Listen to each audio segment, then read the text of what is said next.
So how's it all looking to you, folks? Another weekend, another week, another month, another year. Almost done with the year. A few less crickets out there, but not enough. I get all these thoughts in my mind when I come here to start talking. There's so much to really say. A lot of it's just as I keep looking out and experiencing people's response to what's in the world, there's lack of understanding. There's just lack of being able to put things together. We work off of a lot of prejudicial things we put in our own mind. We work off of the wounds that we've learned, and we didn't figure out how to get around that. And it's pretty much an obstacle to most of us. What's amazing for me to see is that we take the things I'm telling you behind the woodshed and we apply them. And I see where we can apply them. We see changes.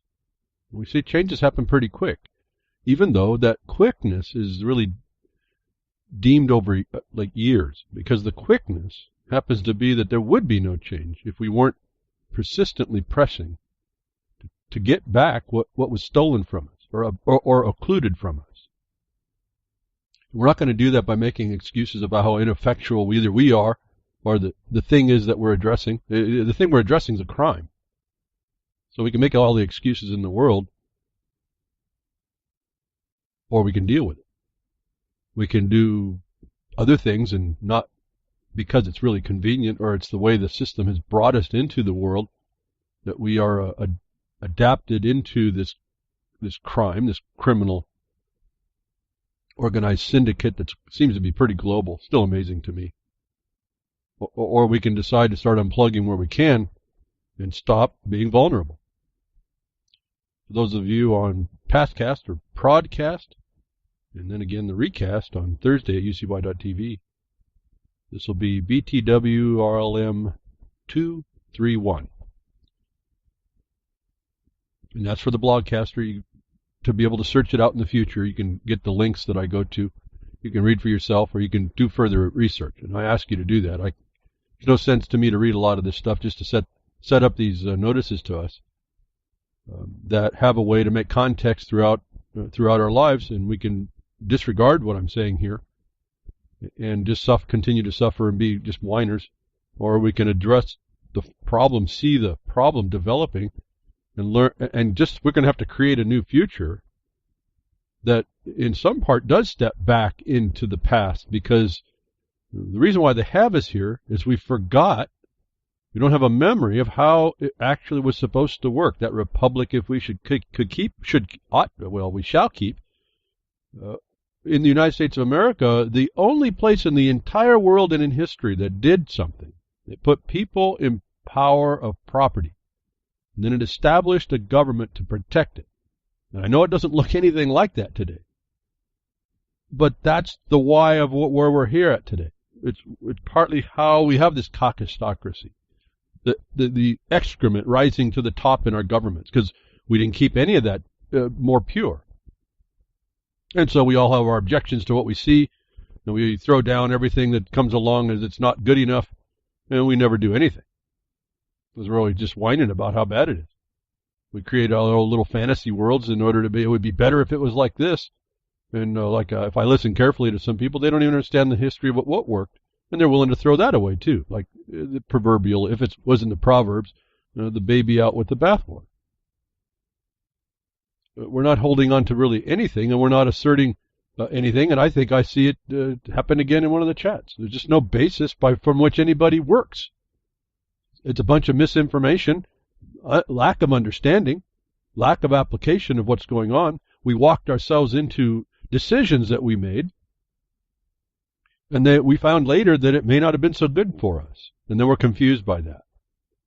I don't say this at all as a judgment. It's a fact, and you better get a handle on that. So I've been, again, trying to show us as we go through this, the future that they want, that we're told that is planned for us, is the one we have to avoid.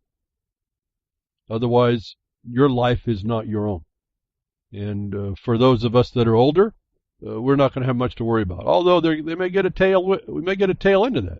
You hear stories now that if you want your pensions, you better give up all your info. Well, if you're not listening behind the woodshed, then you don't have an idea how to attack that. And I give you the tools about that. Does it mean you win? No, but at least when you go to the public and you make your case in the public record, and you position it just right, you start showing that the system is the criminal. And you might actually get a little more so-called sympathy from the mass public that you are now educating. It has nothing to do with the justice of what you're doing, because it was injustice to start by the very people in the government that were attacking you. And I don't see why people don't get that. They think you go into the system to prove the system, that you rely on the system. You're not relying on the system one little bit. You're exposing it. And people don't hear me. I'm amazed. I hear things coming out of people's mouths months and months and years later that I've said it was on a news report. We were told about it like it's new information to them. I just sit here and wonder, who's listening to what? And if you're not listening, why listen? I mean, if you're not going to do something, why even have a consideration? So I try to find the vulnerabilities to us that we can avoid. It's not an absolute. It's problematic because we're in an environment. It's sort of like the fish questioning water. I mean, you wouldn't expect that. Now, you certainly, when you pull yourself out of the water, you start realizing about what that water might have been, because then you stop breathing. Unless you're one of those gilled creatures, kind of adapted a little bit different. Then you get to see, well, maybe a little bit different what's going on. You have a different perspective on the world. And then you have to choose whether or not you want to be the one that lives inside or outside the control. And we aren't even in that control. So when you find that out, you become totally free from it. But you realize that there's a criminal against you, a criminal in the world. And that's just been the history of man. So now we have this digital world. We have the economic, the fiscal world. We have the code world, the all kinds of control world that we're living in. And it was up to us to keep it off. And if you look very carefully, there is the thread of that out there to be able to resort to. But no one seems to want to do it. And I don't understand why that is. I'm thinking, as it occurs to me, I think Cowboy Tech put in a new video from Jerry Day. And he's doing good work about bringing people together with the other woman that told you about your so-called driving by right. It's really, I deem it a little different. It's the grant of use of the highway. And it just seems that everyone explains the condition, but no one knows what to do about it. And they're going to do they're taking the next step to try and show you how to remove yourself, but no one explains what the alternative is. And if you don't, I've told you this before, if you don't have an alternative to go to, then you can't move, and you can't show how the one attacking you is a criminal. Well, I try to explain fairly often as I can without making it too boring, the distinction between motor vehicle code and a grant of the use of the highway. It may not sound like much, but once you understand that and the foundation of it, lots of more things come clear to you, and you realize how to identify these criminals that look under the color of authority, which I tell you in your laws should be a felony, and if it's not, it's a misdemeanor. It's a crime for someone to use their official capacity to undermine any right, remedy, property, possession that you might have. And so if you can't identify that foundation for yourself of what you are, who you are, what you own, that you might be owned, and how to identify that it's been done to you or you did it to yourself, there's no chance to fix this. And so keep the prejudicial views that you have, or and maintain your indignance, or find out what's happened and undo that. Now, they're planning to tell you the thing that Jerry Day was talking to, and how to revoke and make distance on this so-called corporate state. That typically, I've told you over and over for years, it's done by application. They focus on the signature, and then they talk about revocation. And I'm telling you, be careful about that one, because what you need to do is rescind the signature. It's not just a simple revocation. You have to rescind the authority you gave to apply that stuff to yourself. It's a status shift that you didn't know it happens. It happens in your land. It happens in anything else that you eventually have someone else dealing with you on that's not supposed to be in dealing with you. And when you have that, then you found there's a document somewhere that has probably allowed that, or a presumption, which lots of people miss. And Estrella in the freedomsnetwork.com website That's what I haven't responded to the question, but there's a question in that I responded to on the jury day that don't forget about the presumptions that the system puts on you for your benefit. And a lot of people, oh yeah, what benefit is it? Well, you don't understand how this whole situation is, so your question's kind of inert. You don't understand. So you're going to have the question. The problem is you need an answer. And the presumptions of how this works to your benefit is how they've partly done it to you, and what you're complaining about that's invisible to you. It's the harm is transparent to you. You can't see it. If you can't see it, you can't fight it. So that's a long way to go away from us plugging in the silent weapons or quiet wars. They got us in a system that we've born into, and we didn't quite understand about it. And then you have no example hardly anywhere of its non-existence. In other words, everything you do is correct. The government's always right. And yet you feel that, and you see the harm being done. You say, well, that means that the result can't be right, which means their definitions, their reasoning to you can't be right. In other words, what I've said before, when it stops making sense, you better go find out how to make sense of it. So you don't need to go any further. Somewhere it came off the tracks. And so you have to track that back. Not on your perceptions, not your opinions, not your beliefs, but really what happened. And where we find this country, United States of America, was dealing in property and contract. That's how you find out what's going on. They deal with, in the Jerry Day video, they deal with this application, this status shift as a revocation. And what it is it's not an imposition, it's an application. So you have to understand that little distinction. It's a nuance. But if you don't get that, you miss it. You miss the whole point. It's an applique. I told you, you stick it to yourself. It's an applique. And they just accepted what you asked. And so, not to say don't go look at Jerry Day's video or what CT had put in. What I'm saying is start to have a brain in your head that works. Qualify everything I'm saying, but understand you better qualify what I'm saying instead of just moving on forward. So we've done a lot of contracts. We've done a lot of things in the world that we've asked for this pain and this suffering. And it's suffering because we continue with it. We don't put it off, and we'll rather whine about it instead of actually working to take it down and end it.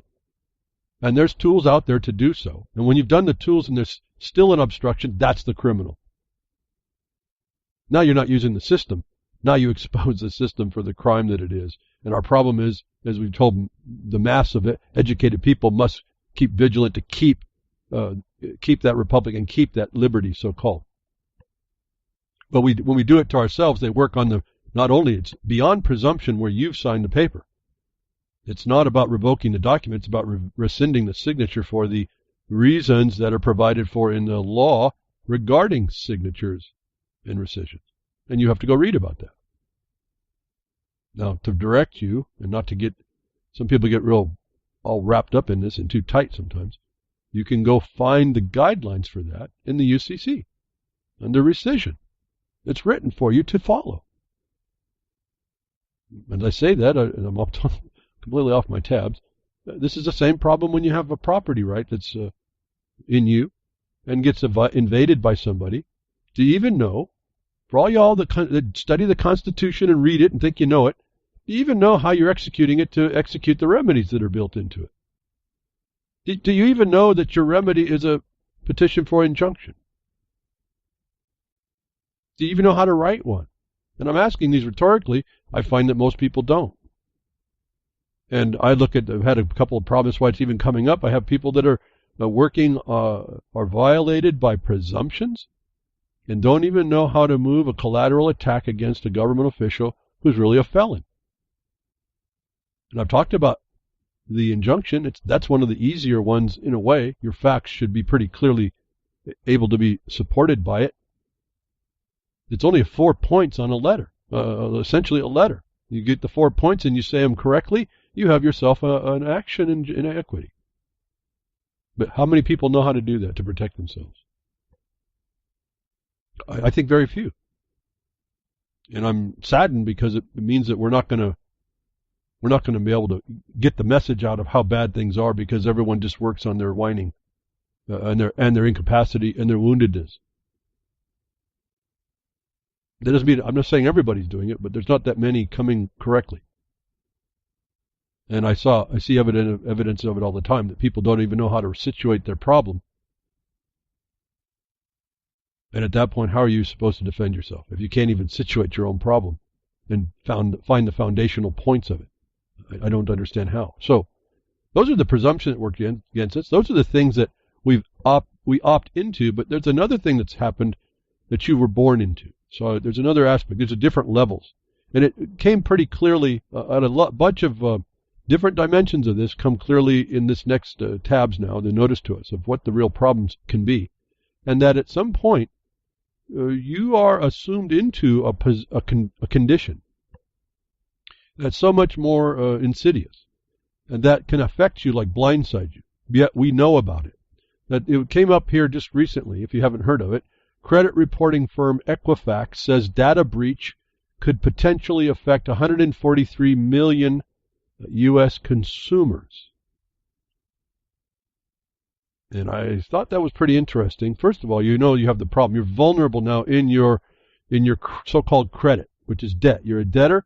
If you're considered a status of a United States consumer, you are a debtor. You cannot be a sovereign. You cannot be someone who has a decision to make. With relative to your financial status, you are subject. And you're subject in the statuses that you'll be imposed upon. You will be that so-called citizen of the United States, the U.S. person subject to equal rights, the right to pay exactions of every kind. 42 U.S.C. Section 1981 in the Code tells us all about that. I want to remind you that where financial considerations are, we go to 28 U.S.C. 3002, I think it is, and you'll find the government now is in the position of a corporation or its agencies. So we are dealing in a sub-world just by those two provisions. So Equifax says there was a data breach. This is a very devastating breach to any of you that are in Equifax. Now, who is in Equifax? All U.S. consumers. Who are those? I can't even tell you the extent of that. The population of the United States was about 324 million in 2017, according to Census Bureau estimates, which means that Equifax incidents affect a huge portion of the country.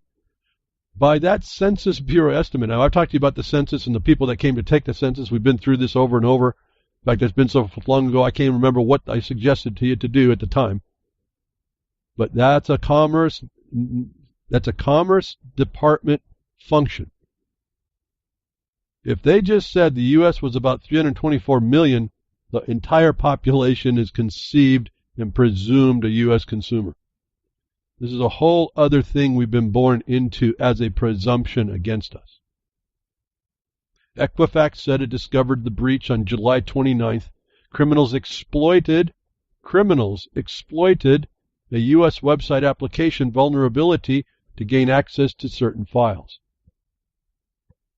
I really don't want to get too much more into the fact, just let you know that Equifax is one of three credit information supply services companies, private. They have information from all sorts of places. One story tells us of the problem. The next story adds the extent of this Equifax's reach. Equifax is one of the three nationwide credit reporting companies that track and rates the financial history of U.S. consumers.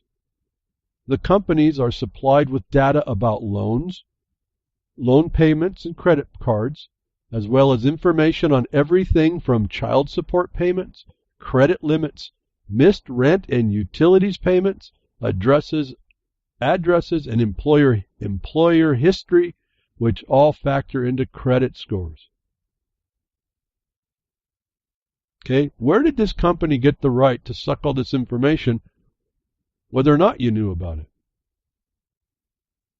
Was it ever disclosed to you that when you got a job as a master-slave relationship, employed by somebody, employment, that this information is going to this private company? And you now, by your job, are deemed to be this U.S. consumer. That even your missed rents are registered. Where was that mechanism? So here's an environment you've been born into that hardly anybody is not a part of. And it's a public-private partnership already. This is not new. These public-private partnerships under the UN haven't been just invented in the last 40 years. This is how this system works. They figured it out, folks. They figured us out. And you're just born into this system, and you will take on what you will. A lot of these things are done with your signature or your contracting, tied to systems that are subject to that bigger government system. And nobody understands or takes the time to figure out how to be distinct from that, even though the evidence is there. As I was trying to, one of my criticisms of the information that Jerry Day was doing, they tell you about the problem and they tell you how it's not right, and he's right about all that, but they don't explain to you even one example that shows you the bright line distinction that says, well, here's where they are and here's where you are, given you stay over there in your actual non-dependent distinction between the whole here, this U.S. consumerism. Consumerism, in a term, it explains it's a financial construct. The government at that point is strictly a corporation to do a back proof.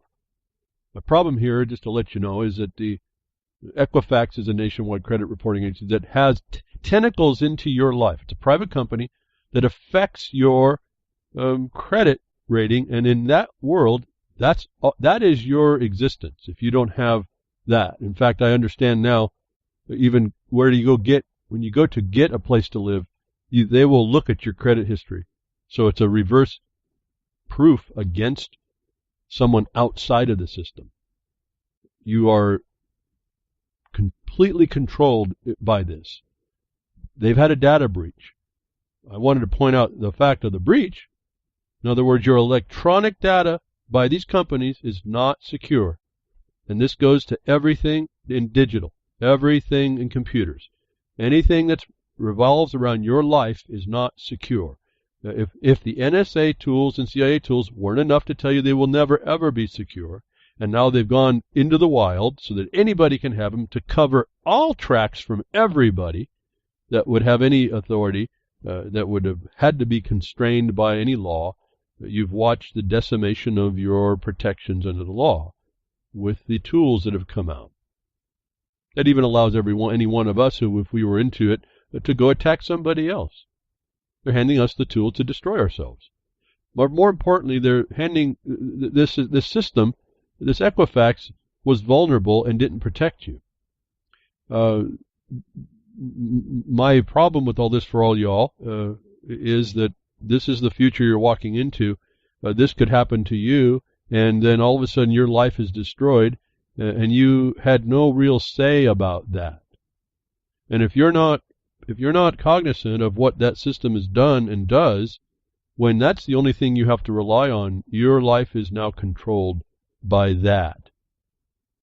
And so those of you that think you're free and all this other stuff, and you're working toward liberty and all that other stuff, you're eliminated from that capacity. You will be fighting against this, and you have no real position in it.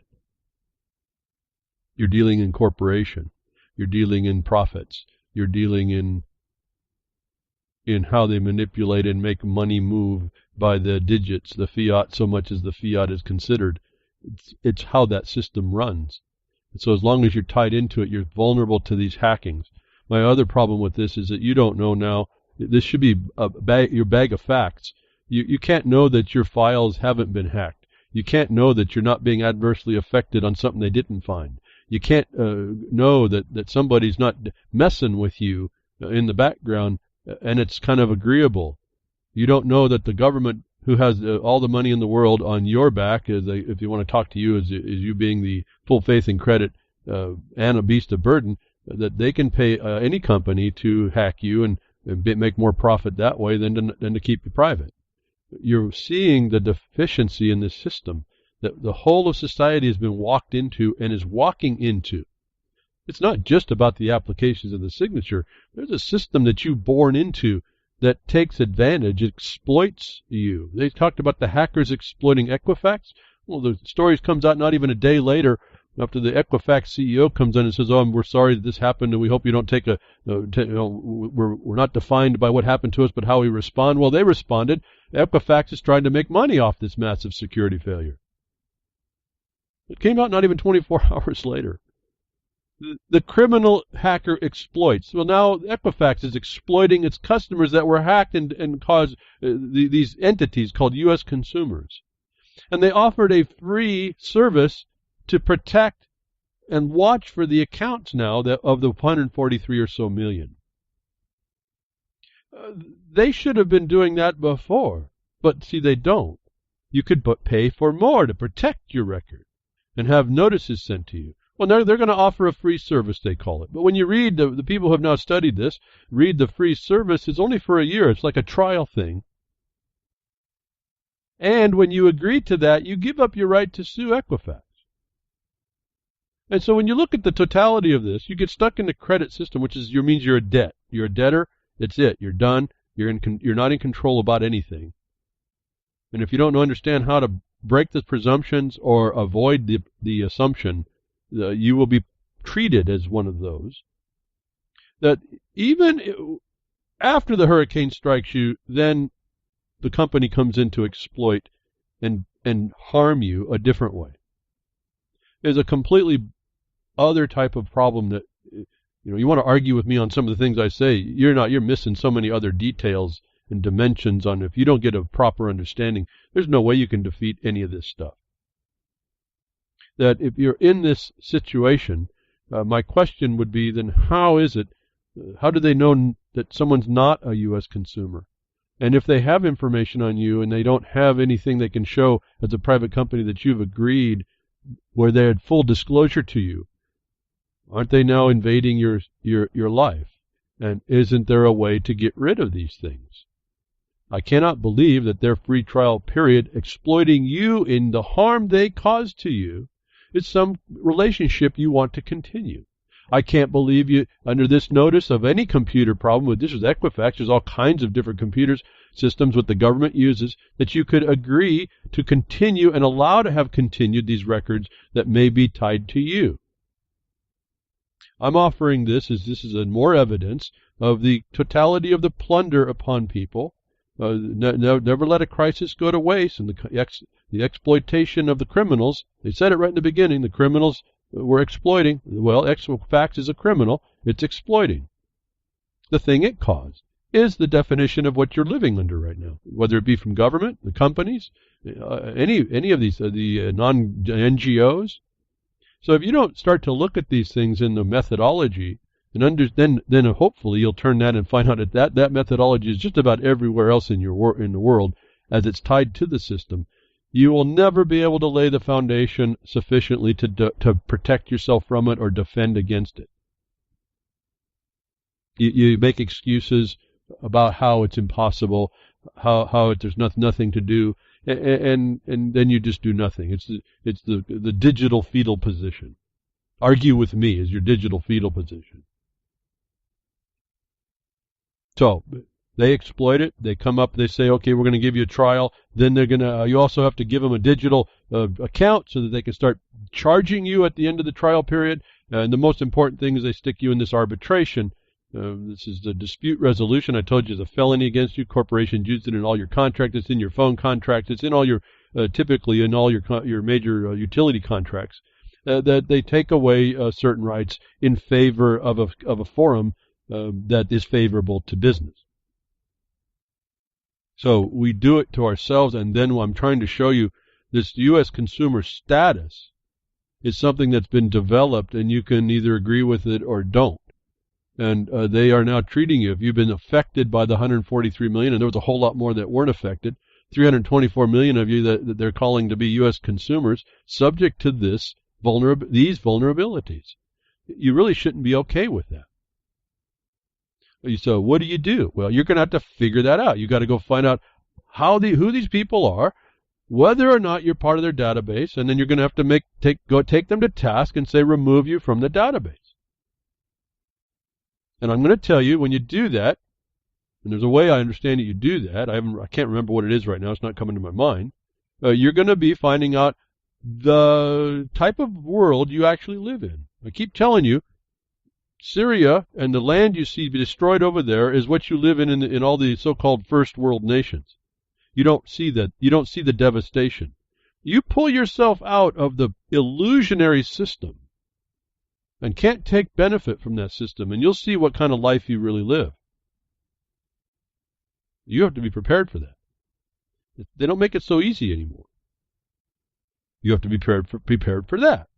And that's why it's going to take the mass of people. The more and more people that understand and actively move against and persist against this, it becomes a little easier. You can then rely on yourselves instead of being the single little mouse in the world trying to go up against the eagle. So Equifax becomes a criminal exploiting their consumers, their U.S. consumers, and everyone is now subject to this exploitation. And then if you don't involve yourself, now you're back to the hacking problem, aren't you? So they put you between the rock and the hard space. And you can whine about it, or you can just decide this is evidence of how corrupt the thing is, and you're not going to be part of that. And all I can tell you is, now that I've told you that, you now are an accessory to the crime against you, the exploitation against you. What's your point about whining? If you don't stop it, what's your point to whine? If you hear about this and you were part of that and you understand, because most of us are in all that, and you don't go question about how you might be vulnerable and that a private company has your stuff wherever you go, all your private information, that they're selling it to remember the big data, since I told you the corporate big data is going to be worse than the governmental big data. They're selling that stuff to someone else. How do you think they got it? And who do you think is looking in on all this? Do you think all these people are the white hat Jim Dandy going to help protect y'all? No, they're already telling you they're criminals. They're already exploiting the victims of their weakness. So if you don't get a handle on this little thing here, as how expansive this is, and it affects you in all your life, and you don't really start to figure out where you want to jump in to stop something, I don't know about y'all. Anybody who doesn't, really. All I hear is a bunch of whining, but I hear a bunch of people want to argue against the conditions, but they don't want to settle down and do what it takes to figure out that there is a narrow path. And it's there to see. Once you're in my position, you see it. What you also then see is that how the criminals that are exploiting that. And that's a different problem. But until we get everyone to see how they're being victimized by criminals that come underneath a shiny badge or something, in earnest, I don't mean as an opinion, we're really not moving forward as a society to get back to something that we aren't going to suffer worse. And so we take on all these things in the digital realm. They've already made a straw man, straw woman. They've already put it has no gender because it's just a legal account wherever you want to go. I've explained a lot of this already. There's nothing really more to explain in the past broadcasts. I've explained how they do that. I've explained how to prove a negative, if you will. We can call that the negative. That straw man is not you. If they have it, it's not you. It is not there in the capacities that they say it is provable. But once they made the straw man, they can digitize that. And why do you think that they're dealing with? But they put it on you and you say, okay. Or you don't respond, which says okay. Or you whine, which says okay. And so they just get, based on these presumptions and the fact that you're a status that they can subject to this, and your lack of record evidence of non-consent, you have no basis to discuss anything. No, we give over to these like silent weapons of quiet wars. We plug in where they want us to plug in because it's so cool, and we get to wondering why they can control things that we know about, how we go, where we go. It isn't affecting people quite yet, although we're starting to see it. Like the woman back in Europe or something, she can't get her pension unless she hands over more information of who she is because some bureaucrat doesn't believe it's her. I mean, that's the same problem I'm having here with the GoDaddy on a registry. I got to qualify who I am in order to get an account and run it for doing a website. Since when? This is what they're doing. Now you can't go get your pension because you don't give them your information, because some bureaucrat's not convinced. I would just have to say, well, let's see if whether or not when I go to a court case and I put my signature on my complaint, if that's not going to be identity enough, that you're going to be found to be in problem when I decide to do that, because it takes a little bit of study and takes a little bit of time to set up the case. Because when I put a signature on that complaint by the rules of the court and judicial process, that's a fact. I can be held accountable for it not being the truth. And as soon as that happens, isn't that a self-evident proof of the wrongful imposition of the bureaucrat? No, I think it is. Maybe you have a different opinion, but you're going to have to substantiate that. Most of you won't even think about it. You won't even listen to what I just said. 2 years from now, you'll come up with a statement that's something that you heard and it happened to be from me,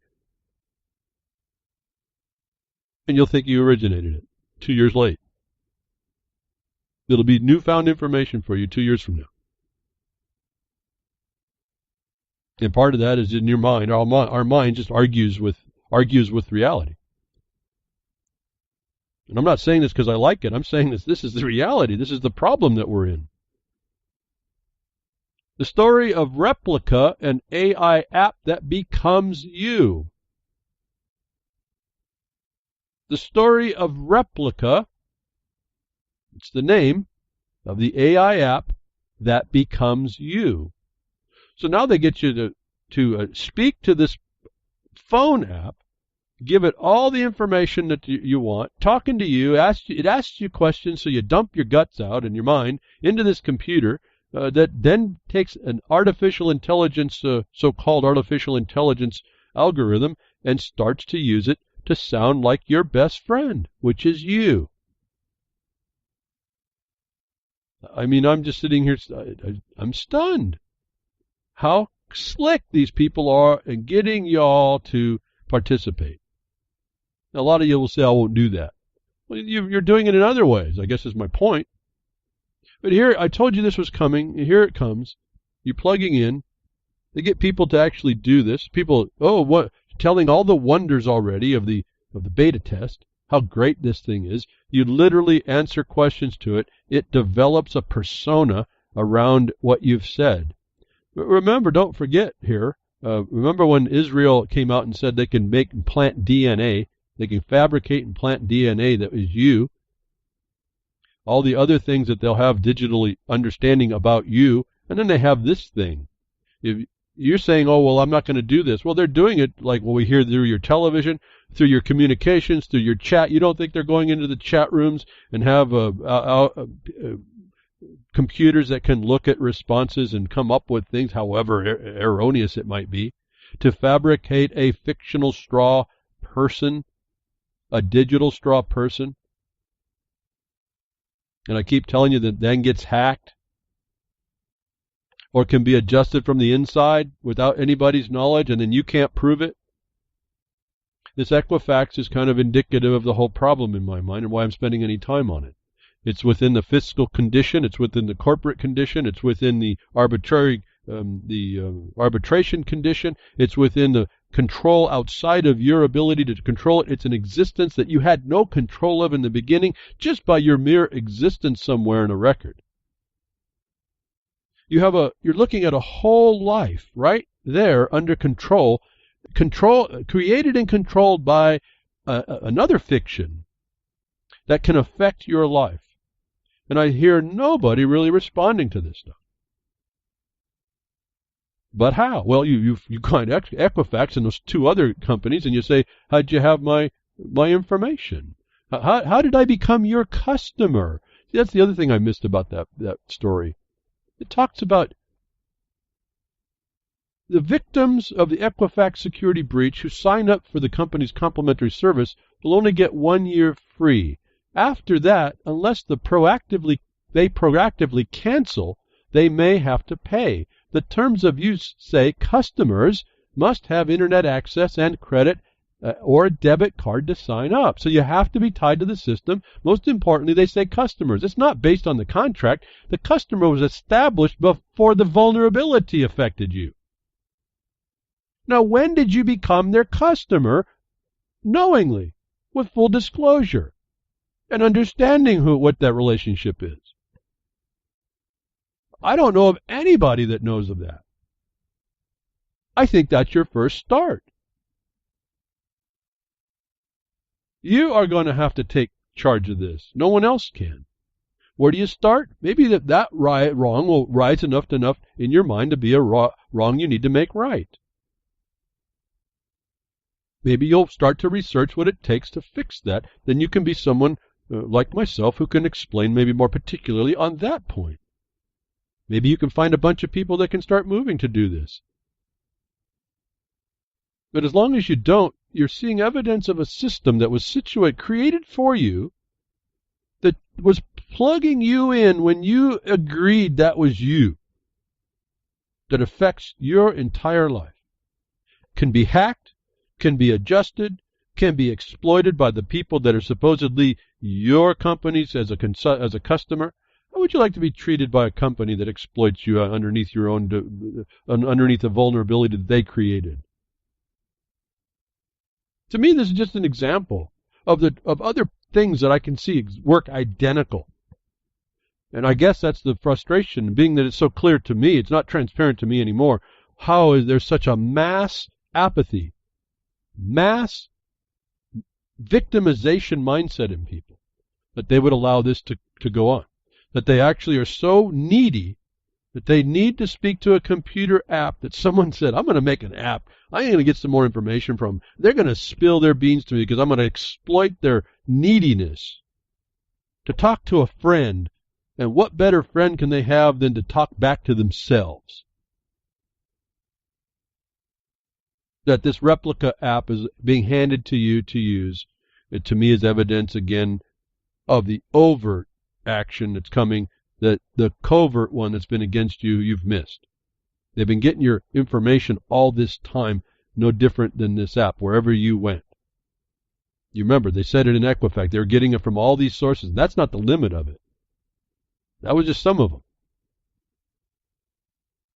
And some of these records were not supposed to be used for that capacity.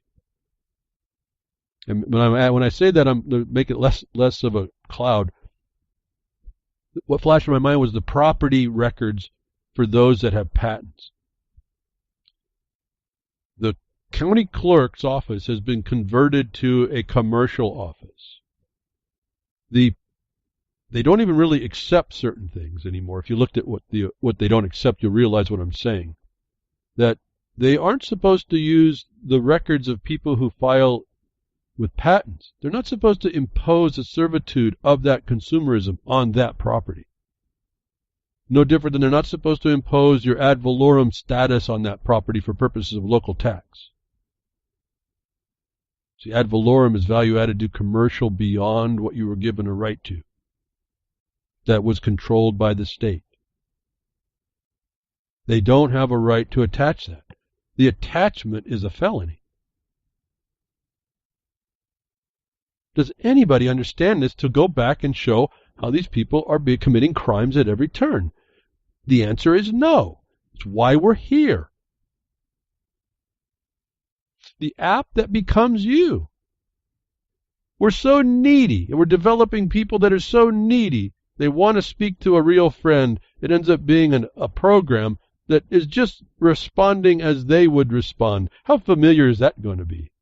That as you're doing that, like the phones already do in different ways, where you go, GPS following you around, takes your pictures, transmits the data somewhere, listens around what's going on, knows where you were as far as even like the digital connections, knows who you were around, painting a picture of you, a false, it has to be false, it's not reality, it's a virtual, I hate that word, but virtual presence. And you think that's not being used for something. And then you say, well, what am I going to do? Is our problem. That they're coming right out in our face and say, we're going to make a virtual you. And you're going to tell us who you is. And that you is going to convince you to let me talk with you while I'm on the backside as the company exploiting this information and selling it off to Equifax. So they can be hacked or they can do the hacking, or they can exploit some more, and they can keep your life in a control. Why would we continue to do this? I don't understand. I don't get it. And I guess I don't get it because I decided a long time ago to make to just cut myself from it. Not perfect, but it's as best as I can do at this point. Hasn't been real easy, but it's been made easier by people who help me. Allows me to see a little more clearly what's going on in the paths that need to be taken. And people like Jerry Day and I forget the woman's name that was on, I talked to you, I think I did a video, part of a video from her. Those are people trying to step up to do things, trying to explain what their experience is. We need more of those people. We need more people coming together to make a bigger noise about the fact of the distinction between, if I can put it in the commerce side, the financial side, versus your rights as men and women in a country that was protective and not exploitive. And so in this process, they're showing you that debt is actual currency. They call it credit, but it's debt. That system is being digitized. I talked about it a few weeks ago. Got a little bit of flack, but nothing real fully supportive in the counter. That the idea that they were pulling the blockchain in and the Ethereum, as I was reporting to you a year before that, was happening by the county clerks in the property and the monetization and the control of that service, like Equifax, in your property law, the adulteration of those records. You're watching this digitization of the world, this cashless society. And then I said, be careful, they're also going to do a double, at least a two-layer one. One's a national layer, and another one is the local layer. That just out of last week's broadcast, it comes out and focusing on the fact that China was pulling this off because they were given permission by the World Bank, and then that's through the IMF. And I think the World Bank, remember, has people, board members in the World Bank, I thought it was. I can't remember what I reported on this, but I mentioned it before. Fix it, whatever the error is. But the World Bank or the IMF directors are in the BRICS, development bank. That China was given the right to make the policy for the world regarding the transition from the system that was to the system that's going to be, and they were going to attempt to move everything to the SDRs, which is a long-term project, and then they showed and exposed the fact that they are considering the digitization of the system. Removing reliance upon the dollar on a global level so they can do this. Wasn't just a couple days after last week's broadcast, de-dollarization accelerates. China readies yuan-priced crude oil benchmark backed by gold. This was, to me, a very, very big story. De-dollarization accelerates. China readies yuan-priced crude oil benchmark backed by gold. Very attractive. The thing is, this is a transitioning statement. This is why it became important. Because we don't see it here. We see substance here, commodities for commodities, which is proper. But it's within the BRICS system, it's within the World Bank system, and it's within where China is moving to digitize this whole system, as given permission by the World Bank to do so. And you need to understand the type of government, the type of system that China is, to understand what they're trying to do with the globe, the world, regarding financial systems. That we don't see it in this story, but that you're tied to digitally, that Equifax hacking exposes not only will you be vulnerable to the hacker, you're vulnerable to the services company themselves, and ultimately the governments. The world's top oil importer, China, is preparing to launch a crude oil futures contract denominated in Chinese yuan and convertible into gold, potentially creating the most important Asian oil benchmark and allowing oil exporters to bypass U.S. dollar-denominated benchmarks trading in yuan. You should be shivering right now, folks. de-dollarization, transferring, and bypassing the United States dollar-denominated benchmarks will cause the United States economy to suffer terribly, as what we've done in this country, the United States, against the world. Well, the chickens come home to roost here. That moving this into something of substance and tradable in gold gives it a very substantial trading option for people to move, an incentive to move into. That on its own is a neat thing to watch as far as going back away from fiat. But when you understand what it's a side step to get us to someplace else that's not as nice, is more exploitive and controlling, then you start to see what I was talking about a few weeks ago about the conditioning of a blockchain into this thing. So this isn't just a story. This isn't just a saying, oh, China's going to do this and it's going to be some this wobbly top. This is how they're going to make the transition. So much so that China has some real environmental problems, and because of their use of fossil fuels, but they're the largest importer of them. That doesn't stop China from also moving together to limit. See, oil's a transition thing. They've got to decouple a bit from, get around the dollar denomination. They impose theirs, and so they become more dominant, but it's not to end there. In the meantime, they have to reduce their use of the oil that is the transition point. And we hear coming out, China just, excuse me, just went off something here. Oh yeah, China just is now moving to impose the use exclusively of electric cars. That they're going to impose upon the car manufacturers to create just electric cars. They're going to diminish their need of gasoline and the distribution system for that. They're going to diminish their need of the very oil they're importing that is based on that can be based in gold. And so these couple of moves were pretty indicative of a real definite shift. This is not just some idea they're experimenting with. Remember, that experimentation happened, I think we identified that 2 years ago. It started to come into play here last year. And now they're moving in earnest to actually rectify transform this whole thing on over. China's now, and you've heard this before, where more companies are going to go pushing for electric cars. I'm not so sure how good this is going to work. The point is, this is the government's plan in China, and they're on the forefront of the financial world structure. And moving this thing around on the national level, not your level. Your level is probably not going to be seen too much. But to support this point, they're going to, at least on the vehicles, they're going to reduce their need of carbon.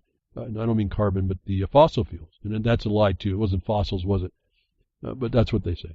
That in the help, in the BRICS side, in making this multipolar function in the world to make it look more balanced, and to be able to make more nations more equal as they move this into the SDR function of the national fiscal and monetary system.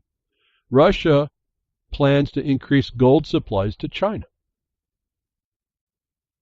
Now you start to wonder where, apparently those $3 trillion or whatever $1 trillion that China had, I told you they were going to start doing something in substance with it, in the commodities of it. They're taking these fiat currencies and they're dumping them into real commodities at this point in the transition. That Russia and China are working together to support China's bid to be able to support its oil contracts with gold to move around the dollar.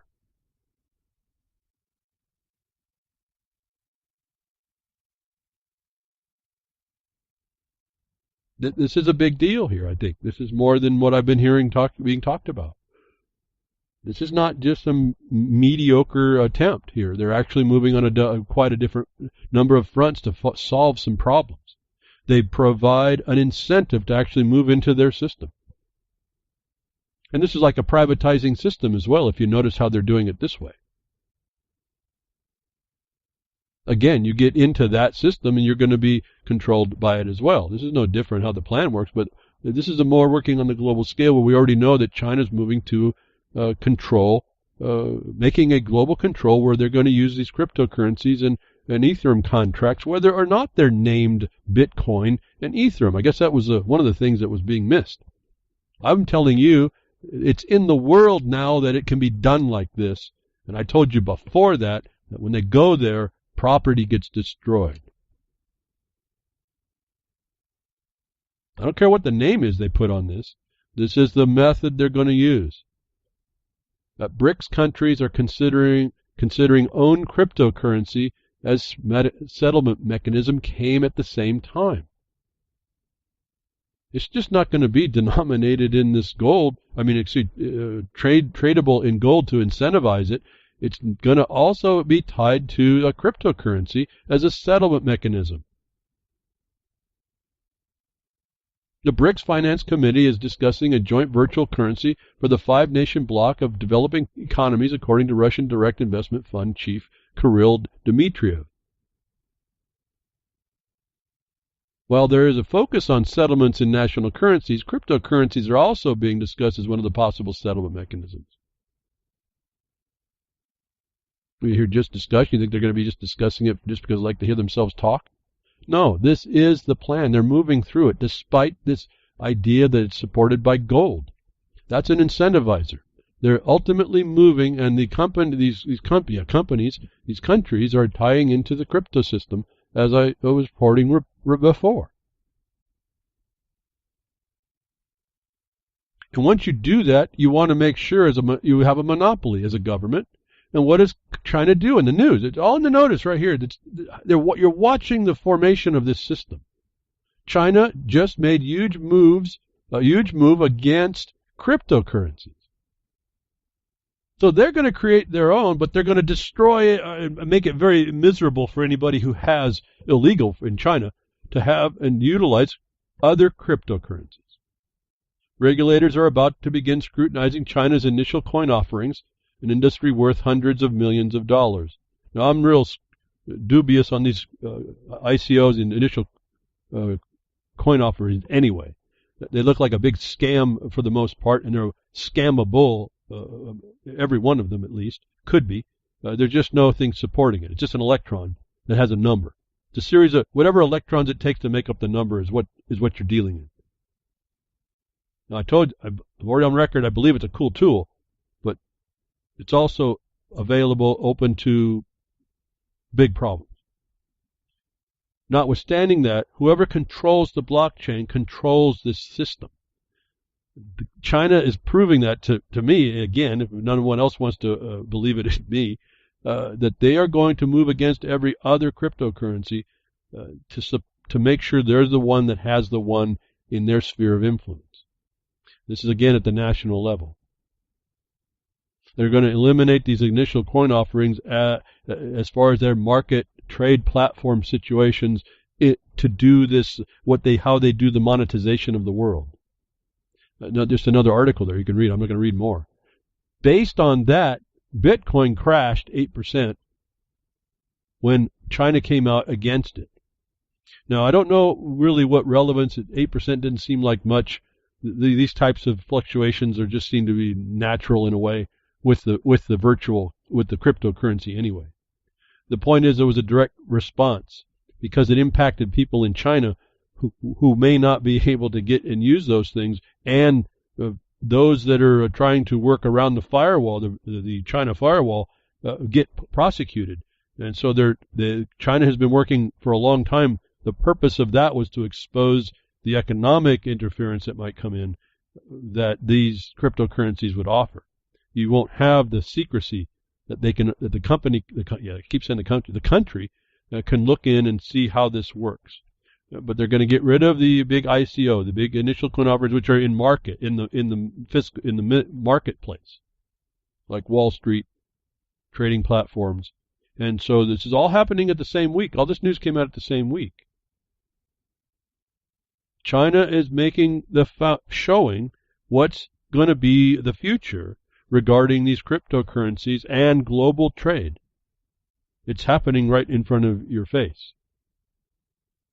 When I tie the fact that you're going to be a digital number somewhere, and you're going to have your world and your personal data tied up in all this as well, and then you see the breach of Equifax, and then you see Equifax exploit its so-called customers that you didn't even know you were. If that doesn't paint a pretty dire picture to you, maybe we're not paying attention again. Maybe we're not listening too close. And if we don't start to see that and go back to a place where substance meant something to us, the law of the land meant something, that we know how to respond when someone comes and attacks us under a color of authority, then we are a done people on the world. Lots of people are done on the world anyway, but they're just in poverty, period. They don't work it out for themselves. Then they're exploited by outsiders like the United States government beating up on everybody in other countries. And we don't work this out amongst ourselves, people. We're doomed to this thing.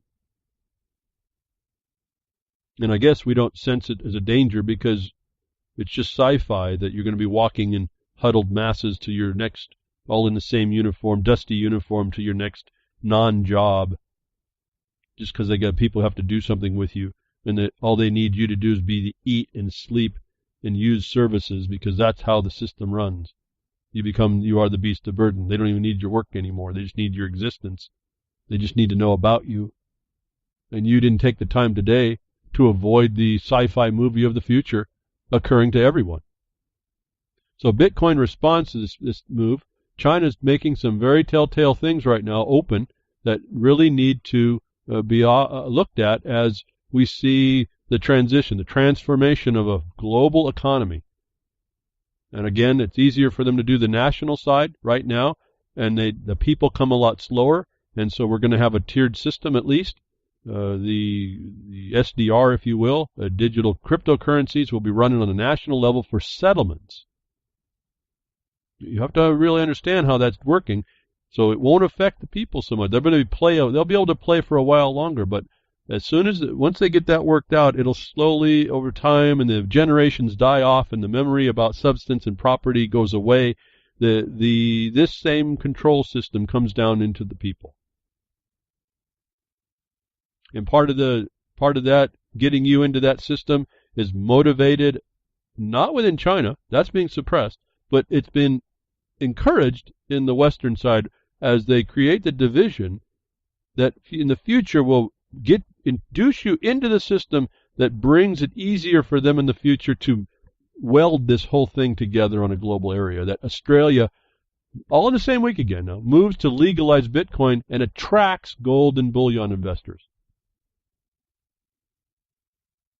They get you into this is electron currency, and they get you out of substance, which in some regard is not true either, because it's just paper contracts that are derivatized, and they're non-existent too. They already have your mind into fictions. A lot of you complain about fictions, and you're into this fiction. It's pretty fascinating to me about the fallen my psyche of people. We'll champion the Bitcoin, but we'll argue about the straw man. So the west side of this, the IMF side, says let's entice the Western people and investors into Bitcoin. On China's side, where the rules being made, the global rules being made, we're going to come down in complete control. And sometime in the future, we'll meld those two systems, is what I don't think people are understanding. And then you have another, again, in the same week, another style of control, evidence of a control that we see. Again, as I said, these cryptocurrencies can be tools. It depends on really who's wielding it and for what purpose. I've also said I think that it's interesting, given that you could put a cryptocurrency based in some production, I like to say production. Partly in what I'm saying here, in this case, would be the production of marijuana. High value, high numbers of lots of volume work, that cryptocurrency based in the production of pot could work. I think that may be the best purpose, in particular where those that production cannot enter into. You see this distinction again. You can't enter into that financial system, federal system, if you're a pot grower. And I don't know if people appreciate this, the clarity of the problem and the bright line that divides between getting in a system and getting controlled by it, or staying out and making your own. And even though I'm hesitant about the cryptocurrency, one based in production, for the purposes of the people that are producing, sounds like a viable idea. That the global banks, and you'll see the control of the United States here again on the production of marijuana, even globally, is far-reaching. And yet, I think that there's an answer. I asked 𝒟𝓚, I said, why wouldn't this be an answer for the dope coin? That global banks sabotage Uruguay's efforts to legalize marijuana. It's hard to do business without the banks, is what it said here. And Uruguay, the first country to fully legalize the recreational use of marijuana, Uruguay, has suddenly found itself facing an unexpected obstacle: the international banking industry. Now, that just seems to be fascinating to me, the international banking industry. Well, you read the story, it ties back to the United States. It ties back to this stupid policy about, they say, marijuana medical. There is no such thing as a medical marijuana. And I told you all that you all should have jumped in on the agency thing and made a mass statement about how there was fraud in the DEA and the fraud in the FDA about the lack of medical use, while they have patents and all this on its use, and the fact of the even anecdotal evidence to the contrary. And the fact that I said it's a produce of the ground, they have no right to interfere anyway, and that the produce to the ground to market's not commerce, and they don't have jurisdiction there anyway. I've given you a list, some of the list. There's more. That the commerce system banks can interfere with this is a very interesting insight into what it takes to be different than the system, and though that it can affect you. But that because you're distinct and they can only interfere, they don't have control, actually, except to the extent of their product, service, which is this money. That I think then cryptocurrencies might be able to be a thing, because all you need is something to transfer value between people they can trust. Remember, they just said China's relying on this as a settlement currency between nations. It seems no different here that the marijuana growers in Uruguay get together with a cryptocurrency they trust. Because there's no other efficient medium at this time. I guess they could go to dope coins and actually mint them, but then they'd be in trouble for the minting. The country could do that. That might be a little bit slow to get that to be done. That cryptocurrency, in this case, supported by its production amongst the producers of marijuana. And then then you'd have to have a translation over to Bitcoin, possibly, because that's the thing that's actually accepted outside this system. Could be an answer for this international banker imposition on medical marijuana in a country. They even threatened the sovereignty of the country to tell you how powerful this is. That to me it says, look, there's the dividing line. This is where you hurt them, and this is where they're trying to hurt you. That's the narrow path. That's what you have to sever. You have to answer that problem, because that problem is their plan. And so, while Australia is legalizing it to attract the golden bullion to get you out of the substance or even the derivative paper and pull you into that system, while China's going to shut the door in the future, the global banks don't want to support production from the ground, Mother Nature, because that's where the real wealth is. And anybody who's been listening at all to the value of even the taxation money on pot in the United States, states that have legalized it, know the wealth that can be measured by the debt instruments that are trying to be transferred. In other words, they're trying to transfer Federal Reserve notes, which are debt instruments, and they actually mark the wealth that's coming out of Mother Nature from the ground. is this distinction I've been trying to have you identify, that I see here the answer if people would just step up for themselves.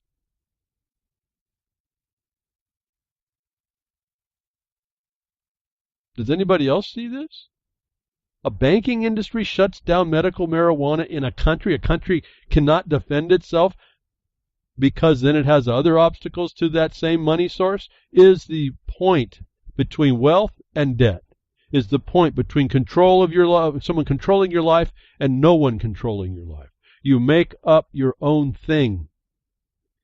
In this case, I see validity in the cryptocurrency because it can be based in production, something real. And that's not neither here nor there between anybody else who's not in it, because all you have to do is find a medium for people that are in that industry.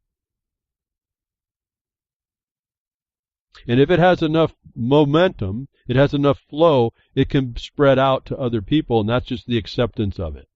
Again, the medium. The problem is who's going to control it. You see, when it goes to China, they're going to lock down everything. Well, if this is internal to a country and it's for a particular production, China can't control it, can they? If the state has already authorized it and they've been having their problems, and now the people that are in production do something distinct, like their land says they can, different than the government and not appurtenant to the government, then the government sits there as not someone that will attack you because it's agreed to the production, and it's also not affected on the economic side because it's not having to fund it. It didn't have to open up the banks to give the money a system to the pot growers because those aren't needed anymore. And so I don't know too much more about this whole thing, how this really works. It just seems to me we have a lot of people wasting a lot of time in legalization, when if we just got back to production and we got back to how that works, and we got back to systems that addressed that, and this is where gold comes and silver coin come from. It's still production, just in a form of a coin. It meant somebody's labor was applied to extract from Mother Nature what it had to offer, what that had to offer us, and put into use. And I think I see an answer right here, even though in my apprehension of digital currencies, the application properly of digital currencies. We also see what the law of the land is, and how production is wealth and not actually debt. It's a threat to debt. Why the industry, notwithstanding the pharmaceutical impositions and all this other stuff behind the scenes, but why the banking industry that's debt-driven, completely servitude-driven, wants to stop and will not and cannot actually get involved with this kind of production. And I say this because this is how we are presenting all production in the United States, at least. It reflects Uruguay when the government agrees that the production is lawful. It's no different than it granting what it granted in the United States for the use of the properties that it conveys to people through the patents. The production from the land. It was granted to people. That's not to be touched and interfered with by the government now.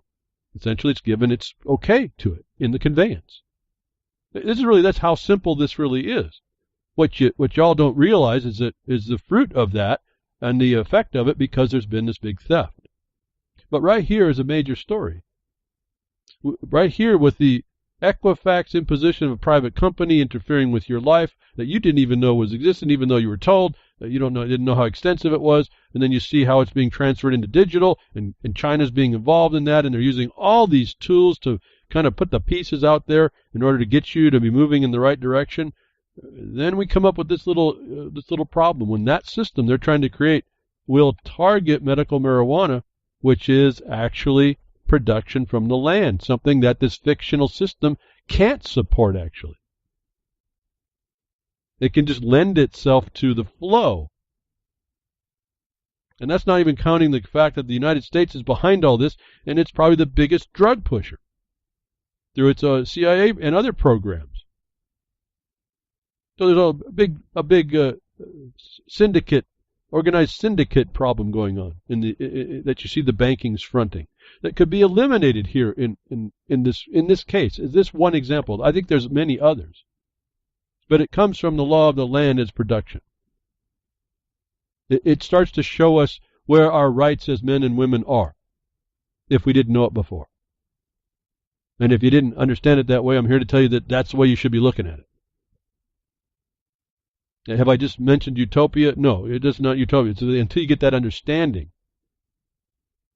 you don't recognize how and where and why the criminal is sucking your life away and going to put you into a system, virtual, just a digital system that controls every bit of your life.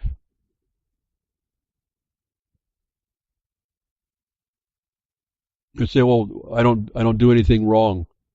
Well, you aren't in the decision of that. I keep telling you, you're not in the decision of what all that data that's being collected and all that systems you plug into.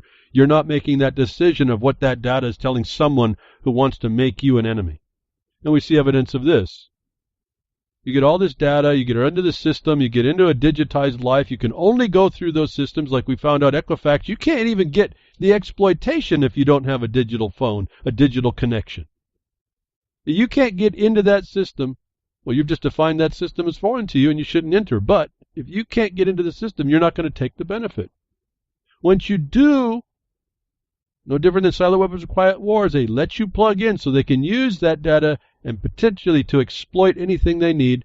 You're handing them to that and you don't have an answer against it. You don't have a complaint anymore, notwithstanding your whining.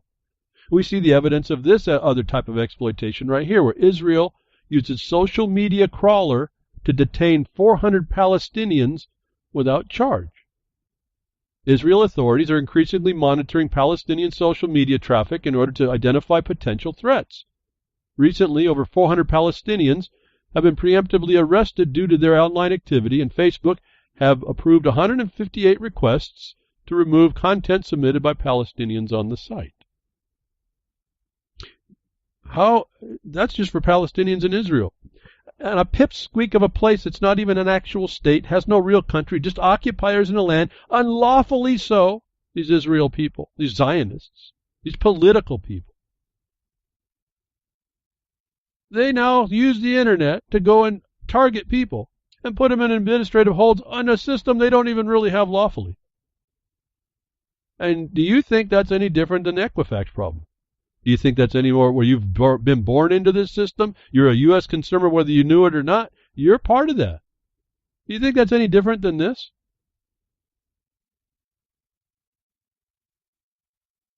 I don't think it's any different at all. I think it's just a matter of who's looking and what their question is about you. In fact, I look at this purging that's going on in the censorship in Google, and Grimner brought it up on Freaker's Ball about go to DuckDuckGo and in the start page. I've been using those for a couple of years, folks. I told you that a long time ago. Get away from Google. I try not to attach to anything to Google. Now, I can't do 100%, but I got blockers on my browsers, and wherever I go, I look first before I go, and if it has to do with Google, I don't go there. I find some other way. I take that much time to do that. I'm that sincere in attempting to do what I can to avoid giving them that company any credit. But the censorship might be a good thing, because now they can't stick you into a one-spot panopticon that you can be spied upon. We're having all these other places to go, and necessarily so now. Like I said, I'm on Minds.com. I don't know where that's going to go. It gets some good coverage. A lot of people view stuff. I don't know how much, but we got BitChute. That's another independent thing, peer-to-peer, neat stuff. Not a lot of business there as far as people listening to the broadcast, but some. The point is that that's not underneath Google's scrutiny. They have to physically go look into that area if they can get into it, and have to do extra work. You're not in their system, and you just hand it all to them. They have to go find you. And then there's a question about why. And so you have a different object here that, again, you give them your information. Israel now uses this information to go after Palestinians without a charge. And what charge could they lawfully have anyway? They're just a group of people that pretend to be a state that have gotten the favor of the biggest bully in the world, the United States of America, and have handed them the nukes to be defensive against that and threaten everybody else to be little bullies, and then they just kind of run roughshod to your witness as you see them do whatever they want with absolutely no accountability to anybody. The UN condemns their actions all the time, and you see nothing. So it's this big blah blah blah yakety yak. You don't see any accountability in the world anymore. But they can come and attack you through this. Now, you may not be a Palestinian, and you may not be an Israeli, but this is what they start to do when they are after you. The purge of the so-called alt-right, or anything that's not consistent with Google's sensibilities such that they are sensible, notwithstanding. They are just going to do this in that system. And so it's not about I'm not doing anything unlawful. You're seeing evidence here that someone who has absolutely no law and no authority in international law is using the same system to go persecute people because on their private unilateral determination is the problem I'm trying to explain here. You don't feel the threat because you don't think you do anything wrong. I've been telling you, it doesn't matter if you're doing nothing wrong. If someone doesn't like what you did because they're triggered, you're going to be in some trouble.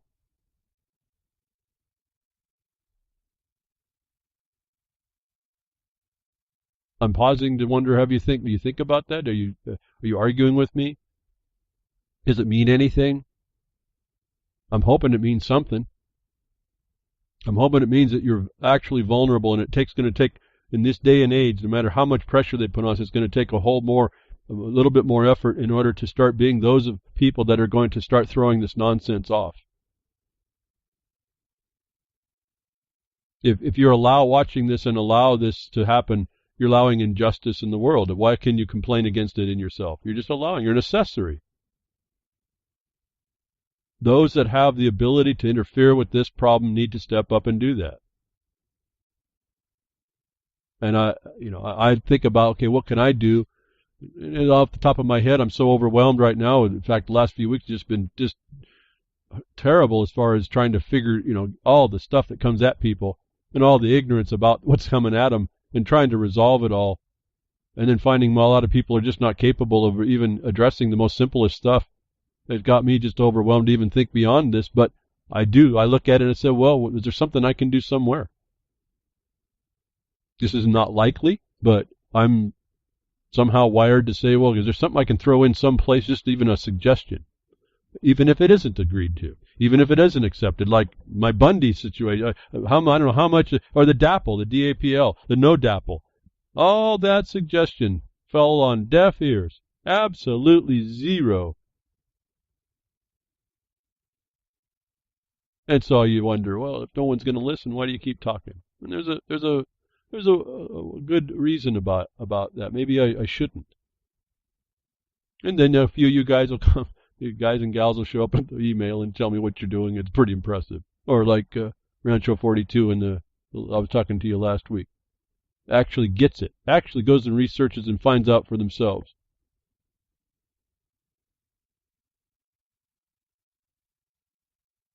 And if that can happen, I don't know why it isn't happening all over the place. And then when you see more of the substance, you stop talking out of opinion and your prejudice and your woundedness, and you start looking how to focus what needs to be stated in a way that no one can question it. And then, as I tell you, then there's no argument. It's not an argument. We don't have to waste time with our opinion. There's no argument. Given there's an objective basis that is found to be solid, because it's us dealing with ourselves over millennia, if not longer,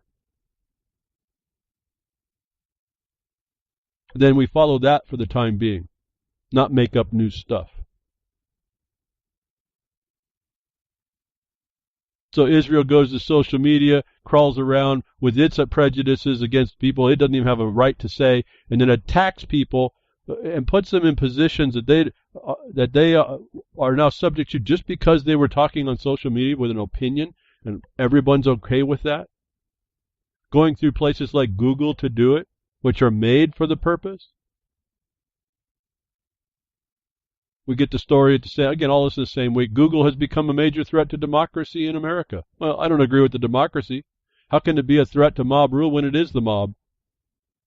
But the sentiment is Google has become a major threat to America, not the democracy in America, to America. It actually has become a major threat to everyone.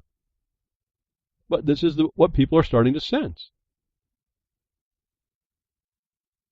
To love Google, you have to be a little bit of a monarchist. You have to have faith in the way people traditionally felt about the king, says Tim Wu, a Columbia law professor. Remember monopolies, what I said China's trying to do. Not trying, they are doing it. They're establishing the example of the monopoly for the purposes of the future digital currency at the national level. They're going to take their internal policies and they're going to then transfer their demands by the massive people. They got billions of people, 1.5 billion of people. Their demands of those people are going to be shifted by policy. That'll allow them to you see this is happening over decades. They'll transfer the demand from that gold into the currency for settlements between nations. Gives everybody a chance to catch up. They have a plan, the people don't. The people are just wrapped around their needs. And the reason why China is important is because when they can deal with 1.5 million people and pass it on through, it will work for everybody else. Google has become a major threat to America. I'll truncate the title. We're allowing these monopolies to do and promote as they will. Don't be evil, we used to say. They don't say that anymore. I won't even go, how much more do we need to hear, unless you live under a rock, that we're being controlled by these digital things, and we can continue to choose to spend our time with them, where they monetize every click, and then they collect every piece of information, so somebody like Equifax can make more profit and exploit against you. That it's moving into a system in the future that you won't even recognize yourself when you hear yourself, because the app that you had, the phone that you have, the digital things that you've been dealing with have been constructing the virtual you, and that virtual system just uses that. You're too much trouble.